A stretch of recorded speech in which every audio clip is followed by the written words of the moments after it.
ఒక మంచి శివుని స్టోరీ చెప్పుకుందాము. పురాణాల్లో ఒకప్పుడు దేవతలు అసురులు కలిసి పాల సముద్రాన్ని మదనం చేశాడు.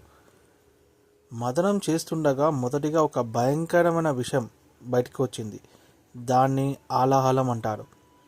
ఆ విషయం ఎంత ఘోరమైనదంటే మొత్తం ప్రపంచాన్ని నాశనం చేసే శక్తి ఆ విషానికి ఉంది. అయితే దేవతలందరూ భయపడి రక్ష కోసం మహాదేవుడిని ఆశ్రయించారు. శివుడు జగత్తును కాపాడాలనే దయతో సాయం చేయడానికి ముందుకు వచ్చాడు.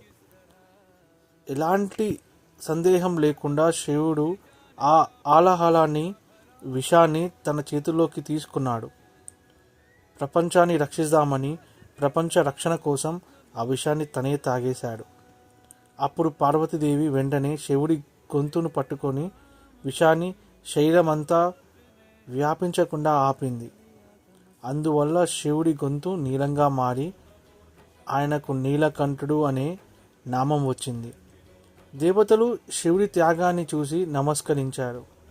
హరహర మహాదేవ, శంభో శంకర. ఆయన ధైర్యం వల్ల ప్రపంచం నాశనం నుంచి తప్పించుకుంది. విష ప్రభావాన్ని నియంత్రించేందుకు శివుడు గాఢమైన ధ్యానంలోకి వెళ్ళాడు. ఆయన శాంతి, సహనం అందరికీ ప్రేరణగా నిలిచింది. ఈ కథ శివుడి అపారమైన కారణం, త్యాగం, కరుణకి ఒక నిదర్శనం. ఆయన గురించి తెలియజేస్తుంది మనకి.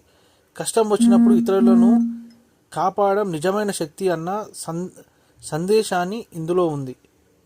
ఇది శివుడు ఎవరికైనా సరే ఆపద కష్టం ఉంది అంటే తను ముందు నించొని తను సాయం చేస్తాడు. అట్లనే మనం ఎవరికైనా కష్టం వచ్చిందంటే సాయం చేసే స్టేజ్లో ఉన్నప్పుడు సాయం చేయాలా.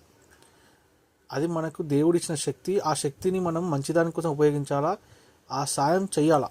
అది గుర్తుపెట్టుకోండి అందరూ.